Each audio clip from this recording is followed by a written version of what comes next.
Hey there, welcome to the LeRue Press Network. We are here today with Mark Lawson, who is a candidate for Washoe County Commissioners, District 4. And I'm very happy to have you here today, Mark. Welcome. Thank you. I enjoy being here. Thank you. Yeah, that's great. We have been interviewing, or I've begun interviewing candidates for the Washoe County Commissioners. As I was expressing to Mark earlier, this is a new network, but we're not new at talking to people, doing interviews. And so we're excited to have you here. And I'd like you to share a little bit about yourself and just first about yourself. Give us some background on you. Sure. Well, once again, thank you. I'm honored to be here, and I appreciate the opportunity. Like you said, my name is Mark Lawson. I am running for Washoe County Commission District 4, as you mentioned. I am a native Nevadan. I grew up here. I was born and raised in Sparks, Nevada. Actually, born in Reno, but raised in Sparks. I'm happy to say I'm a alumni of Reed High School. So, oh, good for you. I left at 18 years old, and I had the opportunity to go to work for the fire department in Cal Fire. So I left, and it was tough leaving mom and dad, the family, all my friends. And it happened rather quickly. It was right after high school.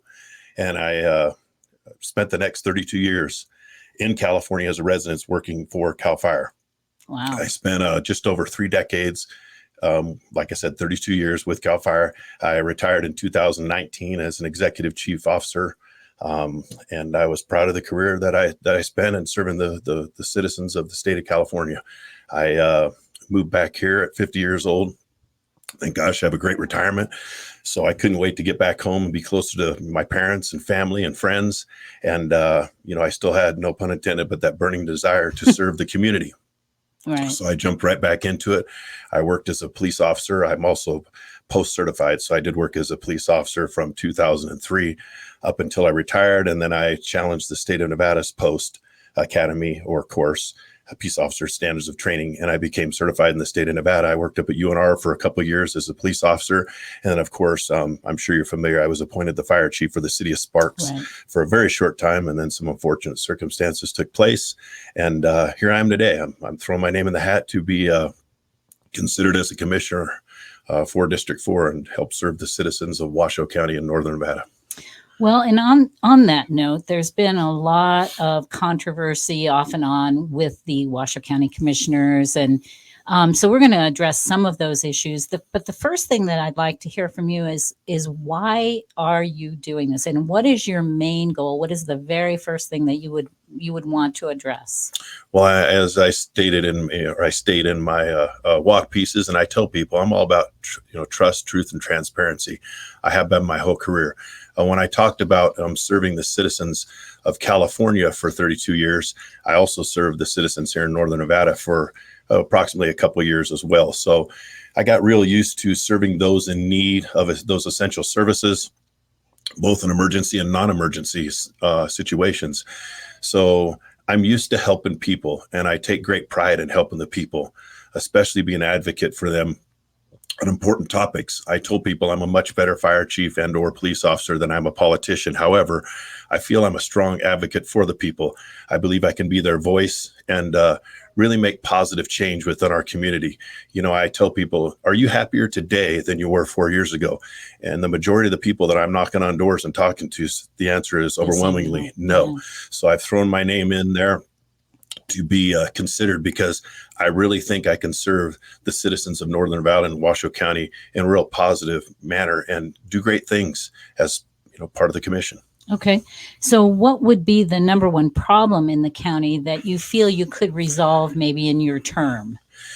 Well, that answer. Start? I can see. Where do you start? There's a lot of things that, when I'm out knocking doors and I'm asking people, tell me, what are the issues? What's your main issue? I'm getting a kind of a smorgasbord. There's a lot of issues that are near and dear to them. I've addressed those, and in each one of those, members of the community that I speak to. But I will say, a lot of people on the issue, my main issue that I have, that I think we can make such positive change that people just aren't aware of, is from public safety. And what I mean is that is so important. Of course, you've got all those other topics that are so important, from seniors to veterans to infrastructure to the election integrity process. There's so many things. But when I talk about public safety, I'm using the experience that I have for over 34 years because I have that subject matter expertise in that area. And what I'm honing in on or focusing in on is a regional dispatch component where right now, the current process, a lot of people don't understand. It's broken. You have, when you call 911, that call gets transferred to whomever's jurisdiction it's in. So it may get transferred up to 2, 3, 4 times before it ultimately gets dispatched. They dispatch those resources and they make it to your residence. The people don't understand that that's happening. So they're going, where I dial 911, where are they? And it could be for, a law enforcement detail. It could be for something where they need assistance rather quickly. It could be for a medical aid from fire or ambulance, and it's being delayed, and people don't understand that that's happening. So where it takes 2, 4, 6, 8 minutes longer, sometimes 10, to get those essential resources at the scene, it's just not happening. It's broken. So there's a delay. So what I'm talking about is if and when I was elected, to work with our cooperators within our region to come up with an agreement to where we dispatch under what we call true automatic aid, meaning the closest resource, regardless, law enforcement or fire, is going to make it to you as the taxpayer, the person in need of those essential services within the quickest time, so least amount of delay, to where we can reduce those response times collectively by minutes, which we all know minutes save lives. Oh, absolutely. People don't understand that that's taking place. So I attended a citizens advisory board meeting, and the county manager, Eric Brown, was there, and he addressed this, and that was their number one issue to get resolved. But when I ask people, it's barely even scratched the surface. And like I say, action speaks louder than words. We need to get this done because ultimately this saves lives. Right. And that's super important. So there've been a lot of overdose deaths, including fentanyl in our county. Can you offer any solutions as far as that? And being in law enforcement at one point, I mean, obviously you're very familiar with this kind of thing. Yes, ma'am. We have a real epidemic. I've had the great fortune of walking, down near the CARES campus with Commissioner Clark, and I've seen it firsthand. There's a real problem. It's an epidemic. And I can tell you that until we close our borders, and that's something I can't do. Right, that's when hopefully that happens sooner than later. You're going to see a huge change in the drug epidemic. But from a local perspective, we need to really make sure, and I talk about it all the time, fiscal responsibility. I think our budget, at least proposed, the county's budget is already at $1.2 billion, which will probably go up towards $1.6 billion. We need to take a greater look and really, when I talk about transparency, provide clarity to the taxpayer. Where are these dollars being spent? Because if we're not focusing on the real issue, and I believe it's a mental health issue, that we need to spend more money on these cases and dig deeper so that we know what the real issue is. And like I say, I think it's an emphasis on the mental health perspective and the access to these drugs, because let's face it, I read it all the time on the internet. These young adults, somebody offers them a pill and it's laced with fentanyl, Sure. and they're dying. This can be prevented. We got a lot of illegals coming into this country, as you know, and I think that they're bringing a lot of that stuff into our country. We've got to close the borders first and foremost. So on that note, because you covered a whole number of topics in that whole answer, and one of them being the homeless issue, and there's so many different levels of homeless. I know that the Washoe County came out with a documentary recently about that, and there's a lot of things that you can take from that as well.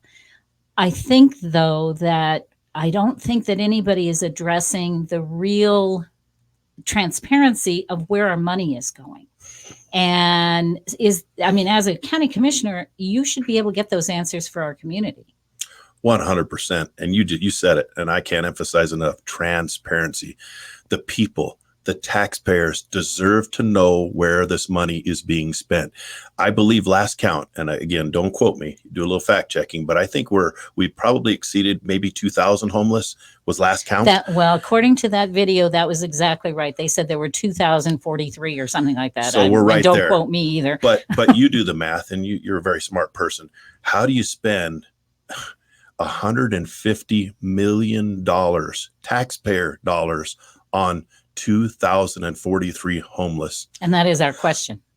I think we all need answers, not just me, but I think if I was part of that commission, that we could get 2 others, I'm sure, of the commissioners to get that on the agenda to do a audit of our budget. I know where I came from, and I've had the great fortune of working with elected officials from local, state, and federal levels, especially at the local. And the way they do the budget process is much different. And I say it's better from where I came from. It's very transparent. The members of the public get to see proposed budget early on, right. February, March, and they see where all of this money is being spent. And then they get to make public comment on where and why those taxpayers' dollars are being spent there. Now, you might offset some of that with grant dollars, and I'm a huge proponent or sponsor of grants. I like spending other people's money, not the taxpayers here. If we can offset the taxpayers' contribution by 50%, outstanding. But we need to know, everyone needs to know where these dollars are being spent. And yes, when you look at a CARES campus spending $150 million, and I don't want to jump ahead here, but last count, and I'm a huge supporter of our furry friends. I have 3 of them at home, but the Humane Society got 14 million, and then right. the seniors got 7 million. Right. And last count I just looked at this year, they're talking about 3 million. That's half of what it was last year. I'm telling you, I think we, and I say it, not just me, I'm only a voice. We can do better. Right. We need to do better. I agree with you. We definitely do.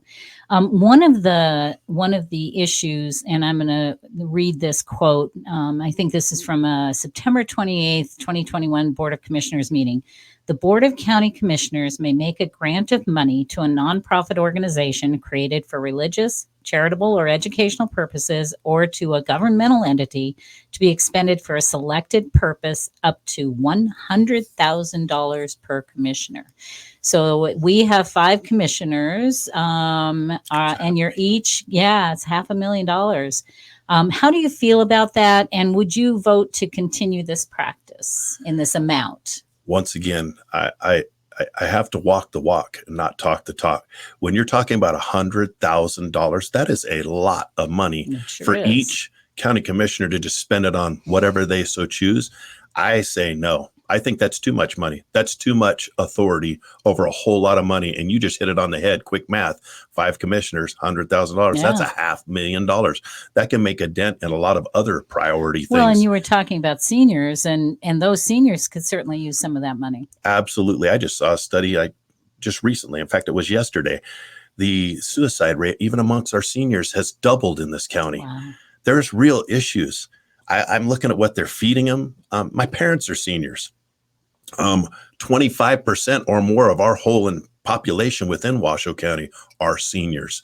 That money could go a long ways towards helping our seniors. I think if nothing else, it should be cut in half, if not less. And I think it should require a vote on what you can spend by the other ones, because I would like to criticize on what they're being, or ask questions on why and how come you need to spend that amount of money on whatever you choose, when I think the people would also argue it could be spent on a lot of other things that are more priority than what each individual commissioner. And I guess my question also would be to the commissioners: are you doing a little maybe a survey of your community? If this is for your particular district, are you surveying them and asking them what they think you should be spending it on? Because you're supposed to be representing them. So that would be my question. And there's a lot of nonprofits. There's a lot of people within each district that could go use that money. A lot of them are. I'm just going to throw it out there because I talk about transparency. Are you just taking care of your friends? Are you taking care of people that endorse you? Are you taking care of people that contribute to your campaign? That's not the way it works. There's a lot of people out there that could use that money. And I think, like you said, quick to listen, or slow to speak, quick to listen. Listen to what your constituency is telling you or asking you for, and then have other maybe commissioners weigh in on that. I think teamwork makes the dream work. It certainly does. And then as far as crime goes, our area's experiencing a lot more crime. And I know a lot of that is caused probably from some of the transplants that have come in. I'll just call them transplants. And so we have a lot more crime. And as an older person, I will tell you that I've armed myself a little differently than I did when I first moved to Reno. I've been here 30 years, so I've seen it change a lot. And it's disturbing. Even in our shop here on Gregg Street, we've had a number of things occur, and people in the parking lot, kind of getting a little crazy, and that aren't part of our, establishment here. And so, what do you propose for that problem, and what can be done about that? Of course, we talked about earlier, there's much bigger things that I can't handle, but I said closing that border, that's going to do so much for our legals or transplants, as you say. So what influence can you have if you're going to bring that up? What influence can you have? This county is a sanctuary county. I don't agree with that either. Okay. So we're harboring. Well, no, we're a welcoming city, I think is what it's called. Well, whatever fancy term you want for it, but it's still contributing to the crime rate. I just saw something on the news too here locally, wasn't it? I think an illegal, there was a DUI or driving under the influence struck and killed one of, was it Masto's staff? I don't until it hits home, then the eyes start opening the ear, like, wait a minute, what's going on? They don't recognize it until it happens to them. And I can tell you, you talked about the crime rate. It's going to continue to go up. I met with the law enforcement union here for Nevada, and I can tell you that they're down on officers. There's a lot there. They don't have the staffing rates that they had before. And it's scary. Look what just happened at Sparks. I can tell you, if you would have had more officers within that vehicle, another one that was maybe providing cover on the alternate side of that vehicle, you may have not had any officers shot. Right. 3 of them got shot. Why don't you share a little bit about that? Because I actually covered this on my show last week, and we had a lot of comments from our audience as far as, our feelings about it, theirs. But what the initial incident is that he was doing a traffic stop and he got shot. I mean, They showed the video. Yes. The thing that I observed was that it felt like the police felt like they had to justify what had happened. And I thought that was kind of sad. It's horrible. They're the biggest, the public is the biggest critics until you walk in the law enforcement officer's shoes. I can tell you there's no such thing, and we've all been taught, as a routine traffic stop. Those are scary. You don't know what weapons those illegals have in their vehicle, and they're not authorized to carry a weapon. We always have to think like they're carrying a weapon, or how could they harm me? That's why we practice and train, because you have to prepare for the unexpected. That poor officer went up to do just what he normally does, a traffic stop and enforce the law. And before he could even get to the window, he was already fired upon.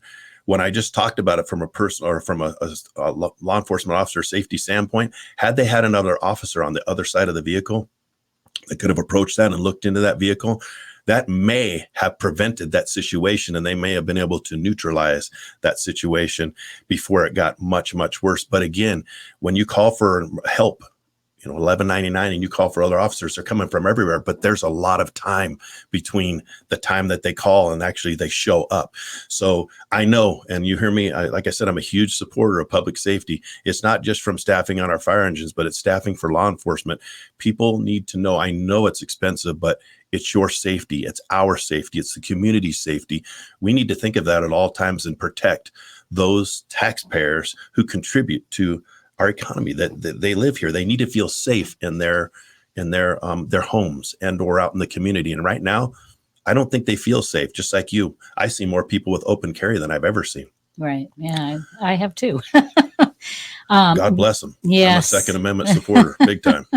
So there was a proposal at one point, and I don't know if it actually passed, as far as people having to, when you come to a Washoe County Commissioners meeting, that you have to identify, or identify as a lobbyist if you're being paid to be there to speak. So your public comment issues that they wanted to vote on, making people identify themselves as lobbyists. How do you feel about that? What's your position?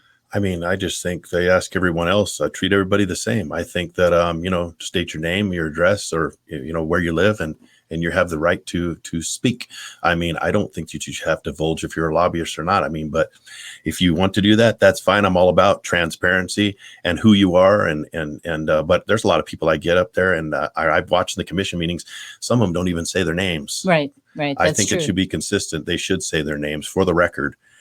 And, Reno resident, Washoe County residents, where they're from. Right. And that way for the record, and then state their point. Yeah, because there were occasions, with all the volatility with the elections and such, there were occasions when it appeared actually there was one person that came in and said that they were paid to be there. And, so I thought, well, okay, I guess that's good to know. It is good to know. I mean, I'm all about, I mean, if again, transparency, why you here, state your issue. I mean, I think that if they want to state what they're there for, and that they're a lobbyist, I mean, so be it, but at least name and, that you're a resident and what your issue is. Yep. So we did address the CARES campus a bit. So my question is, would you spend less money on the CARES campus and more on senior support, or how would you negotiate that?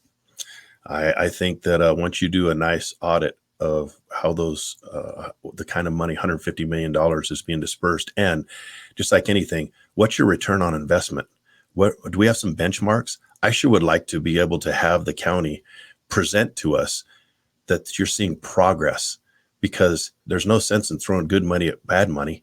If it's not working, I mean, the planning cycle, plan, organize, staff, direct, control, evaluate. When you get to the evaluation process, if your plan is failing, you need to adjust your plan. So essentially, when you're talking, you think you're just going to throw more money at it, it's going to fix the problem.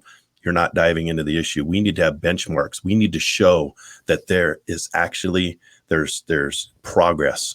We can show numbers that the homeless rate is going down, or those services are helping.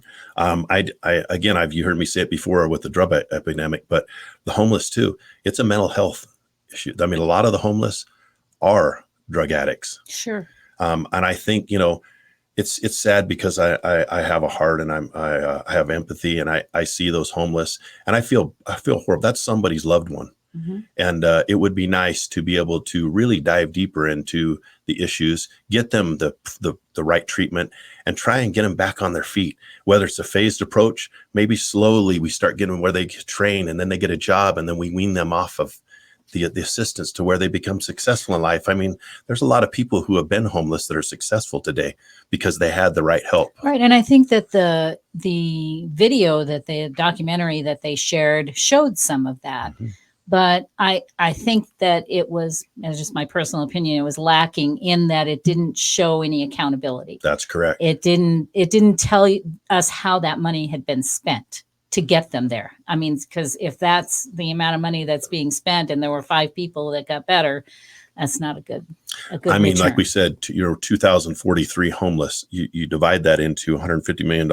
I mean, how much is that per person? Right. Really, that's a huge investment. That's big. And what are we getting back, the taxpayers, on a return on their investment? And I think I didn't answer appropriately as far as money for the seniors. Yes, they need much more money.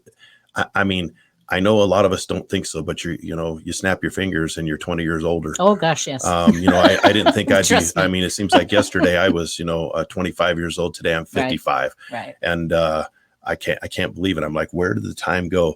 And before I know, I'm going to be one of those seniors. Right. And we need to treat them appropriately. Though they have contributed to their communities, they've helped, they volunteered, they paid their taxes, they worked hard, and it's real sad. I have a lot of compassion for the seniors. Like I said, as being in public safety, I responded to over 70% of our calls, 80% are medical aids, and the greater percentage of those are our seniors.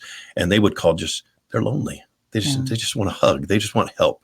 And I think maybe more recreational programs for them, more interaction with maybe young ones, maybe high school. I heard there's a program with one of the high schools where they get extra credit for going in and helping with the seniors. I think we can do so much more for them. And when I heard the suicide rate was up with that, that's scary. Poor people. I have a soft spot for seniors. I really do. So with you saying that, then we've got to look at the budget. Yes. And how do you manage with all these expenses, $500,000 here, 150 million there. How do we get that all into the budget and increase that amount for the seniors? Well, just like I said, about being fiscally responsible and transparent, we need to get I mean, the public deserves to know where the money is being spent. Honestly, I think that they're not doing a very good job at that right now. They hide stuff. There's no such thing as hiding taxpayer dollars. You don't do that. They have a right to know where it's being expended. And I think if we took a deeper dive into the budget and did a all-out audit, not of just the CARES campus, everything, and really found out where these monies are being spent, I think you're going to find some real issues, and you're going to be able to provide some clarity and then maybe reallocate money to where those dollars are going to make a lot more difference to their community, with an emphasis on seniors. And I didn't even touch on, but our veterans. Oh, I was going to ask you I about have that. a real soft spot for our veterans too. As I told people, I served at a local level and people would call me a hero. And I said, I'm not a hero. I'm a public servant. Our military are heroes. And I have a real soft spot, as I said, for our veteran community. And I think that we do so much more. Their suicide rate is way up too. It is, yeah. They need the essential services. I've attended a lot of programs with an emphasis on our veteran community. And it's neat to see a lot of people are doing more and more for them. I just think they're underappreciated, and they gave their life and limb for us. Yeah, and they allow us to speak like we are today and enjoy our freedom and get to do what we want in the greatest country in the world. And it's because of our military personnel, both active and veteran, who've given sometimes the ultimate sacrifice. I was up at Truckee Meadows Community College for a Vietnam veteran celebration, and I can tell you it's a good thing I wore dark glasses, because I had a Gold Star dad that spoke up there. Oh, wow. Oh my gosh, that was very touching. And like I said, I just have a real soft spot for our veterans. We can do more for them. We have to. I agree.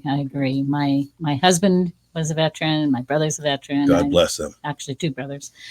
So the last question I'm going to ask, and then I want to give you a couple of minutes to talk about yourself, how to find you, where you're going to be. Would you vote to give the county manager or any other personnel the authority, my question, to make expenditures? And right now, I guess that's up to $300,000 for our county manager. How do you feel about that? What can we do to change that? I guess is really a better question, because I already know your answer. Well, as I say, everyone has a boss. The county manager has bosses, plural, and it's those 5 commissioners that sit up there and make decisions. You've got the power. How they don't use their authority, if they aren't, I can tell you that I will. I'll be very boisterous. I don't think I need $100,000 to spend out of my, if I was the commissioner, my budget. Therefore, $300,000 for the county manager. Are you kidding? Absolutely not. You and I just talked about 5 of them, 5 commissioners. That's $500,000. There's another 3. We're approaching $1 million real quick. When I talk about wasteful spending, that's what I'm talking about. And before that county manager, he should have a little bit of flexibility to spend on some stuff. And I think there's a number that we could reach that would be agreeable, but it's nowhere close to $300,000. I can tell you that much. Yeah. That's unacceptable. And I think that the commissioners should vote on where that money is being spent, because ultimately, who do we report to? I just said everybody had a boss. Mine is the voters, the taxpayers. They're my boss. They can put me in there very quickly, and they can remove me just as quick if I'm not doing my job. I said before, and I talked about it, are you happier today than you were 4 years ago? The answer is probably no. And I can tell you, if you're running a business and it's non-performing, and you have employees who aren't there to do their best and give their best to your business, you know what we do with those employees? We get rid of them. And I'm telling you, that's what we need to do with some of these incumbents, is get rid of them, because they're not doing their job. And we need to get fresh new blood in there who's going to do their job, be accountable, be transparent, deliver on their word, and do exactly what their constituency is asking them to do. That's it. All right.